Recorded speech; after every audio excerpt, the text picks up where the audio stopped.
What's up guys, welcome to new Unreal Engine 5 tutorial. Today we are continuing with the GTA 6 tutorial series. In this episode, we will implement aiming and begin the firing system.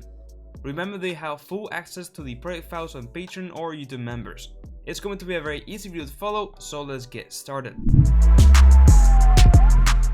Okay, so before implementing the aiming and the firing system, I want to quickly do one thing, which is if we are basically moving and we equip the weapons, you can see we are sliding for a few seconds, and that's because the animation is animating the legs, and they shouldn't be animated. They should be with a normal locomotion.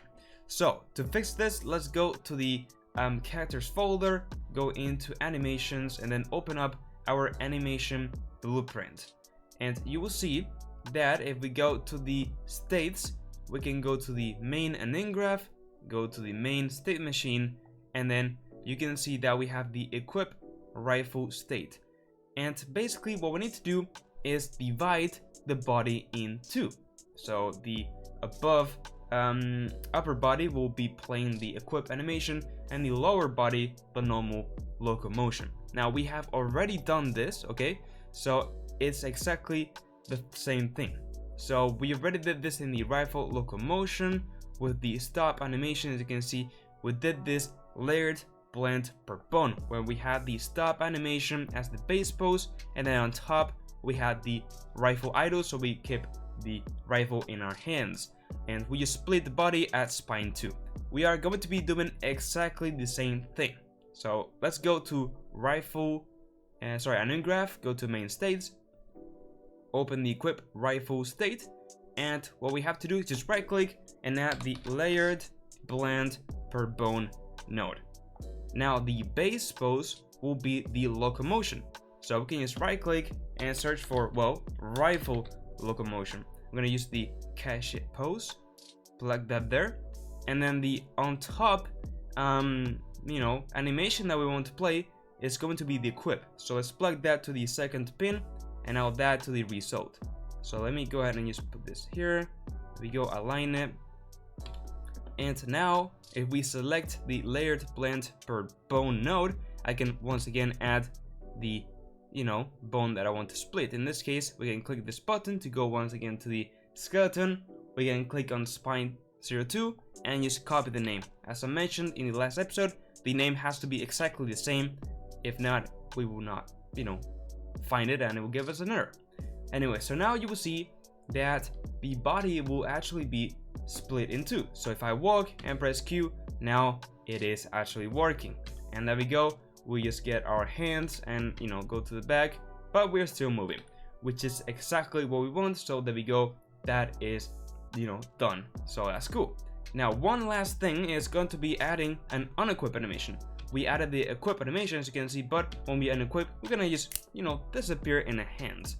So let's go quickly to the ABB character, go to the NN graph main, and then let's just right click, create a new state, and this will be on equip, in this case rifle. And now we can just make the transition. In this case, we have this transition, which is if rifle is not equipped, well, that will be in here. So let's drag it, double click on this, rifle equipped, not boolean. So if it's not bool, we will go there. So exactly what we had on this transition, but now we can delete it. And now this one will go from unequip to locomotion. We're gonna select this and make this an automatic rule based on a sequence. So as soon as the unequip animation finishes, it will go to locomotion without any rule or condition. The condition will be here before we unequip it. Now let's just go ahead and make sure that there's an animation, unequip rifle state. So double click, go and find the equipped rifle, drag it and connect it. Now you may notice that we're using the same animation. Well, it will give the illusion that is given at the back. We don't need to reverse it or anything like that. It will just work because, well, the hand goes into the back and then once again to the forward. So it's okay. Now you will see that will work. If I now equip it, there we go, we go back, get it, and if I unequip it, go back and put it there. Now of course the gun appears too soon and also disappears too soon, but that's temporary because of the weapon system that we'll build later in the series. But so it looks a bit nicer, let's quickly kinda improve it. Even though it's just temporary, well, through the episodes, it will look a bit nicer until we get to the weapon system. So let's go to blueprints and open up BP player. And now in here we have the flip-flop with the toggle and all that stuff. But let's go ahead and delete the flip-flop and let's make it a bit different. So we're gonna be making a branch, okay? So an if statement. If we have not, have the rifle equipped, we will go and indeed enable it and set the visibility to true. But if not, we will do completely the opposite. We will go and disable the rifle and the visibility. Now it will work exactly the same as before, but we need to do one little thing, which is going to be making a delay, okay? So it looks a bit nicer, and that's very important. So how we would do this? Well, we would just go ahead and just add a bit of delay. So first of all, when we get the thing, you can see it also if I hold if it's blinking, okay, and it's kind of in a loop. That's because we have it untriggered. So let's actually move it to be unstarted, because we only want to get the while the key has begun to be pressed. Because if we go in triggered, once we are holding, it will be applying this logic, and we don't want that. And now as you can see, it will work correctly, which is what we want. Okay, so we equip it, go back and unequip it, and there we go. So we need to basically add a delay when we equip it. So this delay, how big it will be? Well, let's test out. Let's add this delay node and let's put 1 second just to test. Maybe we need less or more, but let's see. So also, yeah, the delay will be only for the visibility, okay? So for the boolean will be still at the front because it needs to play the animation.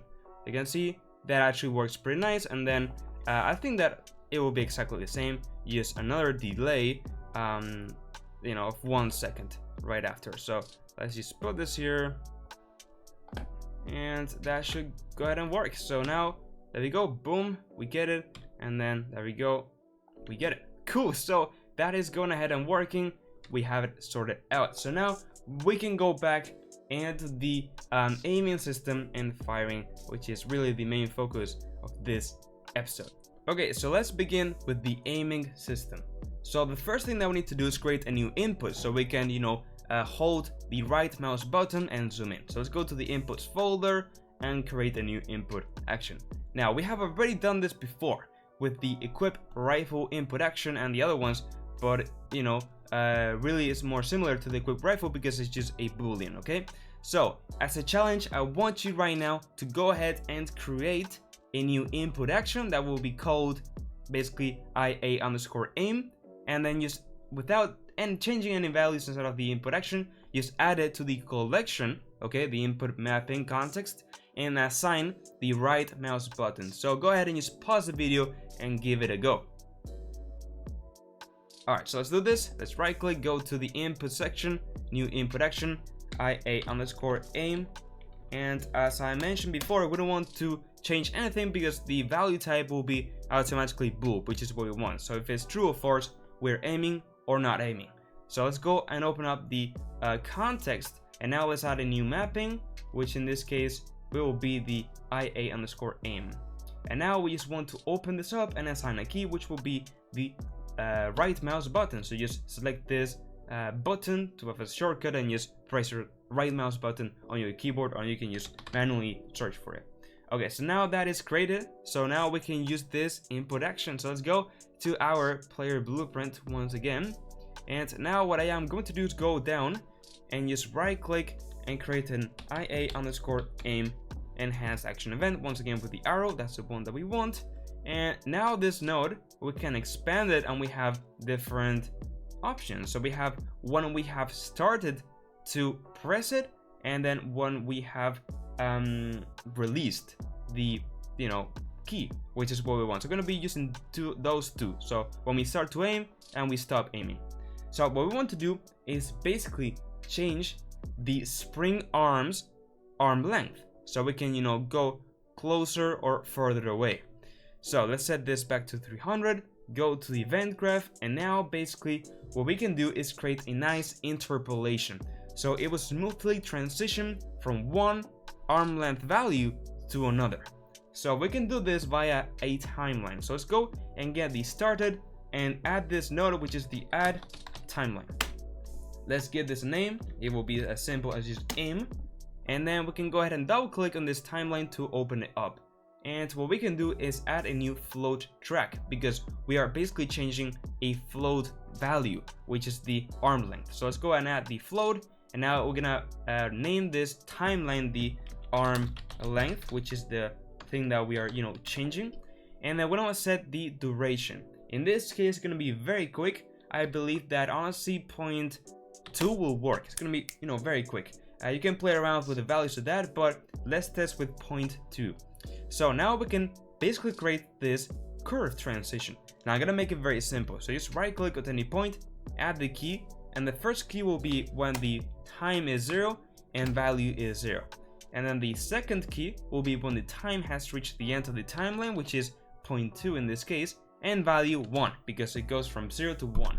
And now if we click these two buttons, we can see we have a linear transition. Now you can go crazy and create curves and so on, but in this case this will work. And now as you can see, we have this output with the new arm length. So what we can do is add the lerp float node, and with Ctrl selected, drag the alpha. So now we will transition from value A to value B with the alpha of the arm length, which will go from 0 to 1 in 0.2 seconds. So now what we can do is just get the spring arm and you set the target arm length variable with this return value. And now we need to set what values we want to go from. In this case, the first value will be what is by default, which is 300. So we'll go from 300 to what? Well, in this case, I guess that 150 will work. I mean, 150 will be pretty zoomed in, as you can see. So I think that this will work pretty neatly. And now on the completed, when we stop holding the right mouse button, we can simply just connect this to reverse, because well, we want to do the reverse. We can go from 150 to 300. I wouldn't need to create another separate timeline with another lerp node and just invert it. We can just go to reverse. So great, let's go ahead and test this out. We can now press play and just hold the right mouse button, and boom, we zoom in and stop, boom, we zoom out. So everything is working. Of course, you can change the value, duration, the transitions, the zoom in, and so on.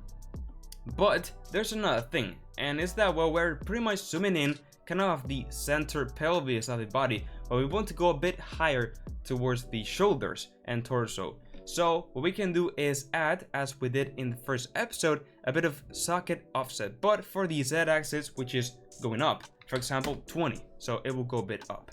Now, of course, we need to do this once again with the timeline. So what we can do is just get the spring arm and then set the socket offset, and we're gonna be this one, and then we can just right click and split the value so we have the X, Y, and Z. The thing is that we only want to change the Z axis, so we can now create another lerp. Once again, from our timeline, we can reuse the same one because it's gonna have the same duration and so on, and then go and hold Control, put in an alpha because that's the alpha, and then the values will be from 0 to the socket that I mentioned, which was 20. Now that will go to Z, and now the X and Y will keep the same. So we can just get the current socket offset and then just right click, split it, and plug in X and Y. So basically they will stay the same except for X, which is the one that we're basically going ahead and changing. And now with that said, we should be able to press play and zoom in. As you see, it goes up and then goes back to normal. Now maybe 20 is a bit too not too much, so let's go and put maybe 25. That should be a bit better. Let's give it a go. Yeah, I like it a bit more. So of course you can play around with that as you wish, but that looks pretty good. Alright, so now we have aiming done. So let's organize this a bit with some comments. But first, let's change the default comment because it's very ugly. Okay, the color. So let's go into edit editor preferences, and then we are going to search here for comment, and now you will see that we have create comment, new comment, and then the default comment, no title color. Well, in this case, we basically want to change this color, so let's select this and maybe put it a bit darker, and now you see that when we put a comment, it is darker and it looks way nicer.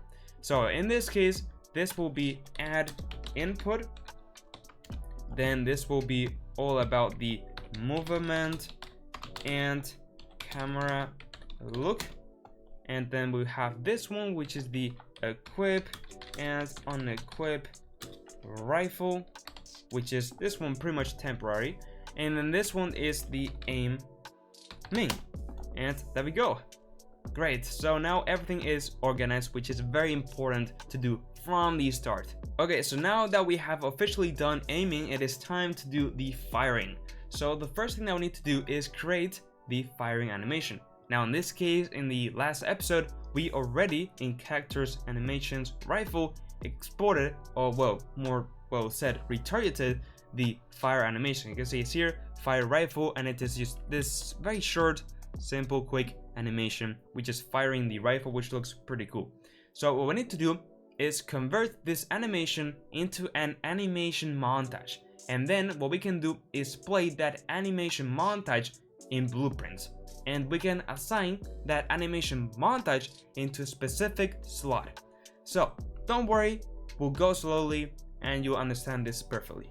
So first of all, let's convert this fire rifle animation sequence into an animation montage, because that's what we want to use to play it from blueprints, and also in the animation blueprint we'll have more control.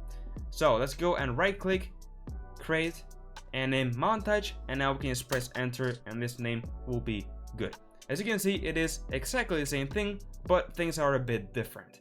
As you can see, we have a default group, default slot, which will look a bit later, and then also a notify section, which again will look a bit later. But imagine this as just a copy of the fire rifle animation sequence, but we are going to use it in a more appropriate way. So now what we want to do is play this new animation montage from blueprints. So first of all, let's go and create a new fire input. So let's go to content, input, right click, input, action, IA_fire. Let's open up the context, add a new mapping, which will be our IA_fire, and add the left mouse button this time. Save, close, and open up the player blueprint. Okay, so now we want to add it in our graph, so it's right click, IA_, and it will be fire. And now as you can see, we can extend it and have the starting and also completed. We can also hide this to just get the necessary pins, which are started complete for aiming, which is what we're going to do also for fire. And basically what we want to create is a loop. So while we are holding the left mouse button, we want to be playing that shooting animation in a loop.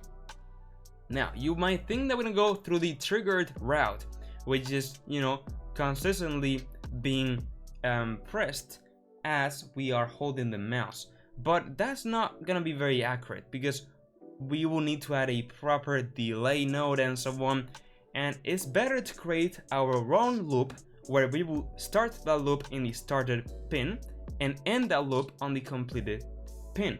So how would we do this? Well, we get the started pin and we'll do a set timer by event. So we will start a new timer, which is gonna call a specific event in a loop.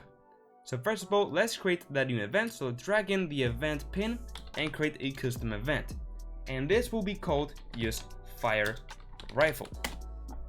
And down here we'll implement all the logic to, you know, fire the rifle. And then very important, let's set this to looping. And then how often will this loop? Well, very often, 0.1 seconds, because the fire animation will be needing to be very you know, fast and very commonly repeated, so 0.1 will work. And then here, well, what we would do is play that animation. So what we can do is call this play montage node. Now the one above will be the one that we want because it will contain more outputs, which we will need. So first of all, we need to connect the mesh of our player. So connect this, make sure to not connect the rifle, of course. And then we need to select the montage that we want to play, which in this case is the one that we created, which is the fire rifle montage. And now with that, in theory, we should be able to go ahead and see the player shooting, but not exactly, because we need to add the slot that the montage is applied to in the animation blueprint. In this case, it is using the default slot. So let's go to the characters folder, animations, open up the ABP character. Let's go to the main and in graph, and also let me close all of these tabs. Oh my god, there we go, more organized. And now right before the control rig, okay, because the control rig for the head look system, I want to override everything, we'll just add the default slot. Okay, so now this animation montage will be playing on this slot, so it will come right after our main locomotion and override everything, but our control rig will still have some control over this. Okay, so now if we press play and I just, you know, equip my rifle and start to hold the left mouse button, as you can see, it is indeed playing the, you know, fire animation. And if I aim, well, you know, nothing really happens, but I'm still, you know, playing the rifle animation. Now I stop holding and it is still stuck. That's because we need to end the loop. How we would, you know, end the loop, where we'll go to complete it, go here and, you know, just add this clear and invalidate timer by handle. So this will basically just end a specific timer. And what timer we want to end? Well, this one. So let's plug in the return value, double click on this, just pass it through here so it's more organized, and there we go. We are now, you know, basically stopping the timer. So now only when I'm holding it will be playing. Let me equip the rifle so it looks a bit nicer, and there we go. Now that is you know, working perfectly. So cool. Another thing that I want to make sure is that I can only fire if we have the rifle equipped. So let's move this, go to started, add a branch, and we only continue if rifle is equipped. So we have more control over that. As you can see, now I can only fire once my rifle is on, which is cool. Now one thing that now I want to make sure before we continue with the firing system is that when we aim, we should properly, you know, elevate our arms into a more, you know, in position, right? Because right now it just zooms the camera and it will look nicer when we, you know, actually fire. So let's go ahead and quickly do that. So as you may know, in our characters animations rifle folder, we already from the last episode had this idle rifle aiming, which is basically in this upper, you know, arm aiming position. And that is exactly what we want to be, you know, playing when we are aiming. So what we need to do is go back to our animation blueprint and on our main state machine, add once again another type of state, which will, you know, just be aiming. But the cool thing is that we can do that inside of the rifle locomotion, because, well, that will only happen if we are inside of the rifle locomotion. So let's go to rifle locomotion, and now we have this idle and then this walk jog state. But what we can do is right click, add another state, and this will basically just be you know, aiming. And now what we can do is from, you know, idle go to here, or from walk jog, it doesn't really matter, from any place we'll go to aiming. And now what we can do is double click on aiming, and we can just drag in our aim rifle animation, and then just select this, click loop animation, and now if we're aiming, we will go to this aiming state. Now let's create a new variable which will be, you know, aiming. And now this will not be called rifle aiming, because this will work for, you know, an universal weapon later on. And we had the same name for the state, so let's just put, you know, is aiming to be able to write a new variable. And in this transition we'll have, well, is aiming. The same with this one, is aiming. and then we'll later create the stop aiming transition. But to make it a bit clearer, let's just go and set to be aiming. Now for that, let's go to the player and create a new variable, which will be, well, once again, is aiming. I'm gonna go into the aiming system, and when we started, we will set this one out. There we go. Is aiming to be true, and when we complete, is aiming to be false. So now we have that two variables created in the player blueprint, and now let's go to the animation blueprint, go and open up the event graph, double click in here, and now on here we can continue on this pin and get once again the player character and get the variable of, well, aiming. And now we will know if we are pressing that right mouse button. And now we can just set the local variable of is aiming on here to be this.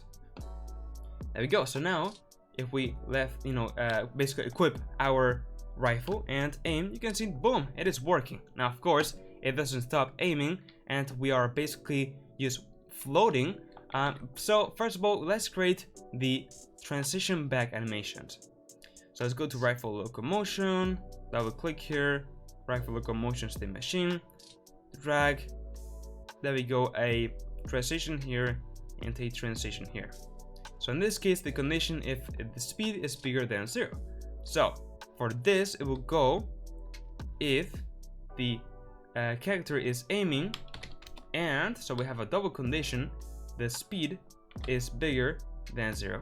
If so, we want to go back to the idle jog animation because, well, we are not longer aiming, and we are also I nearly forgot, not boolean, because this needs to be not true. We are not aiming and we are moving. But in the other case, we are not aiming, okay, and the speed is basically going ahead and less than 0.3. And if so, that means that we are not aiming and not moving. So instead of going to the jog, we want to go to idle. And that in theory should work. So if I aim with the rifle in hand, you can see it works, and boom, it stops. And then if I move, that will go back to jog, as you can see when I stop aiming. But now we need to make sure that we can play the moving animation when we are aiming. So we're gonna go ahead and split the body once again in half, how we would do this in the aiming state, or once again with the layered blend per bone node. So as we have already done it a few times in this series, as a challenge, pause the video and try to implement this too. So just add the layered blend per bone node, set the spine 02 as we normally do to split the body on that section, and then this will be the second pin, as it is the animation that we want to play in top, and then as the base animation, we want to play the rifle locomotion cachet pose. So pause the video, give it a go, and we'll cover this in a second. Okay, so let's right click, create a layered blend per bone node, and this will go to the second pin, as it is what we want to add on top. Plug this to the end result, and then for the base pose, what we're going to do is get the rifle cachet pose, so we can get whatever background animation is being played. So in this case, it would be the whatever it is. Actually we don't want we don't want the cachet pose. Okay, sorry, my bad. We actually indeed want the jog animation blend space, because, well, this also contains an idle animation. So just in case we are actually stopped, the player will be also stationary. So sorry, my bad, we don't want the cachet pose because that includes our existing aiming state, and that would basically just leave it like it is because, well, it will be just still. So we want to instead get the blend space to be as the base pose. In that case, we have the idle animation and the jog animation, and then the idle rifle there. Now let's select this, add a new index, and in this case this will be something as spine_02. I believe that the name was like that. Let me check. Yeah, spine_02. If you want, copy and paste it to be more accurate. And now with that said, we can test this out. So if I get my rifle out, WOG, and aim. Boom, there we go. We're aiming while moving, and also that will work stationary, and it works. Now there's a little thing, and it is, let me also put this down. There we go. And what it is, well, the thing is that the rotation is kind of messed up. We're kind of going ahead and aiming a bit, you know, the torso is not with the correct rotation, and that's why we need to change something, which is going to be the blend depth and the mesh space rotation blend. First of all, we want to enable this because that will keep the rotation how the upper animation needs to have a spine, but I'm gonna have some blend depth of around 5, so it will not kind of, you know, have that noticeable effect of just having one rotation at one part of the body and then another rotation on the other part of the body. We get this, we aim, and now as you can see, it is better. It is actually aiming with the correct kind of spine, and there we go. That is going ahead and working, and it looks very cool, and we can go ahead and shoot, and you know, well, not shoot yet, but we are in the process. You can see also it will work when we are aiming, and that's just so cool. Now maybe we can change the blend depth to be a bit less, maybe 3, and you can see that you know, it will still look pretty good, and I think that, you know, it will work. So there we go. Cool. So you can play around, of course, with all the values as we go, but now that is done, so we can go, you know, back to the firing system and just add one of the last things, which is going to be the proper slot, the line trace, and that's pretty much it. So let's go ahead and do that. So right now we have that, you know, you can get the rifle and basically shoot, but of course nothing happens. So what we need to do is add a line trace. A line trace is basically an invisible ray, okay? It is also known as raycast, which will go from one point to another. In this case, it will go from our kind of muzzle flash end point of our gun just forward. So how would we do this? Well, we are gonna go into the player blueprint, go when we fire, and on here we will basically add a line trace by channel. By channel is basically that it will have a trace channel, which is, you know, also available when we go to the collision settings. All of these are, you know, trace responses, and we have right now 2, visibility and camera. So later on, if you want to only shoot and it will only apply damage to a specific type of characters, you can do that with traces, but don't worry about that right now. What we need to do is basically set a starting point and an end point for this line, invisible line, okay? Now for this, it will basically be the rifle, as I mentioned. So let's get the rifle, and now this rifle, if I open the skeleton mesh asset up, you will see that we have the skeleton tree and we have different points. In this case, this muzzle is the one that we want to get because it is at the end point of the tip of the gun. So that's where we want to start our line trace. So let's get a socket, and then we have a few options. We want to get the transform. Why? Well, let's delete this. Because if we right click and split it, we will have access to the location and the rotation, which is 2 things that we will need. First of all, we need the socket name. This has to be exact. So let me open this once again, select the muzzle, and you know, just copy it. In this case, I believe that this needs to be the one above, which is B_gun blah blah blah. So let's go to details, copy and paste. Okay, this is very important. Now the transform space will be world because we want to create this line trace in the world transform space, and then the start point will be the current rifle muzzle flash socket location, so when it is right now. And then the end point, well, we want to get the forward vector. Why? Because we want to get at the direction that it is looking forward, this, you know, gun. And then what we want is just to times this by right click, float by a nice float value, which will be something as 5,000. Imagine that we can, you know, shoot a line trace until 5,000 forward. Now this is basically the distance that your bullet will be able to go. So if you want to decrease this, go ahead. And then we just, before connecting this to the end, we just need to get the location and add those 2 vectors, so we get the direction too. And then we go to the end, and now we can just set the debug type to be for duration so we can preview this. And now if we press play, as you can see, first of all, we need to equip this. You can see, boom, it is going ahead and shooting all these rays forwards, as you can see. So we would be able to go ahead and, you know, there we go, shoot our enemies, which is cool, right? We can go ahead and shoot our enemies and boom, bam, bam.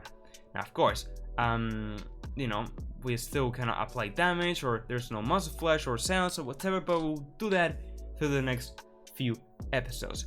But the thing is that the line trace is not very accurate, okay?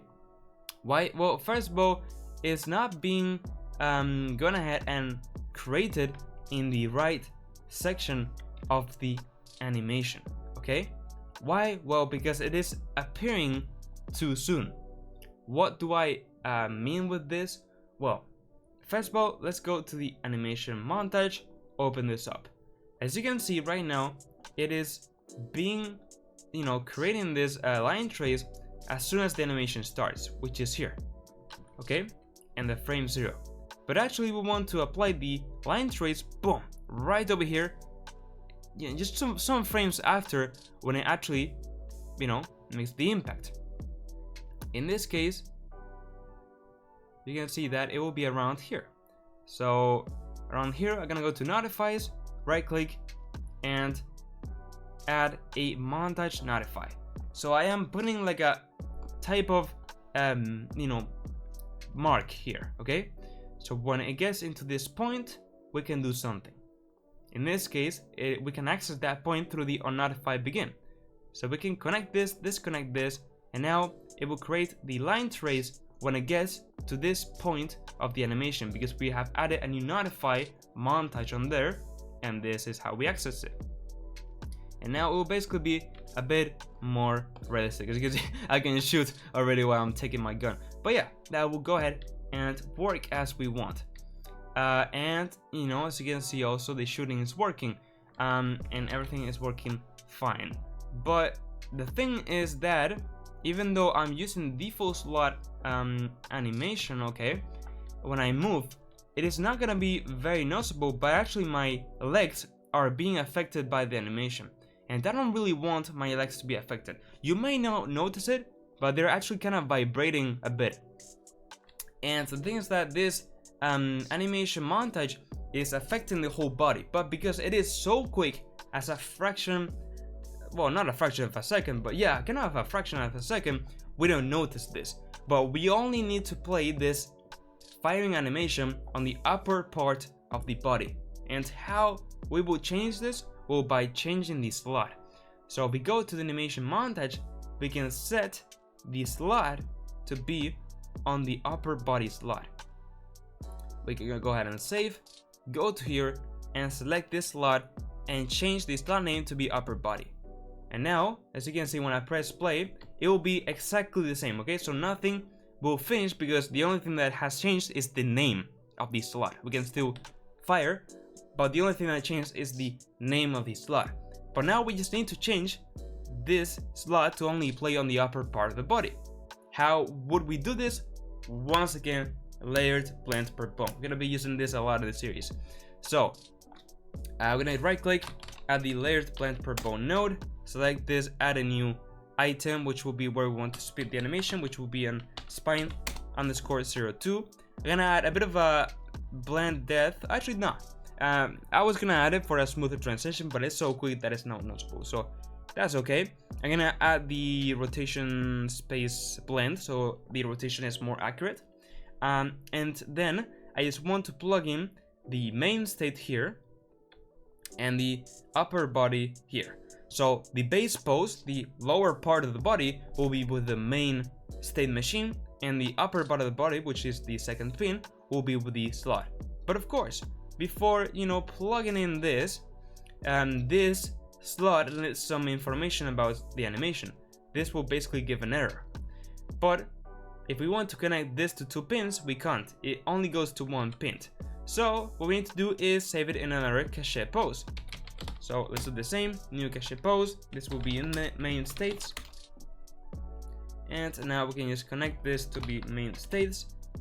And then we can now use, imagine that this was the variable as I explained in one of the previous episodes. And we can now add that main states here too.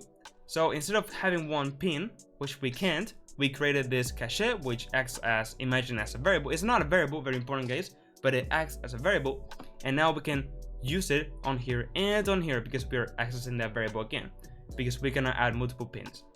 Okay, so now great, that will only affect now the upper part of the body. So there's no difference for really our eye, but if we, you know, pay close attention to the lower part of the body, like the legs, now they're way smoother.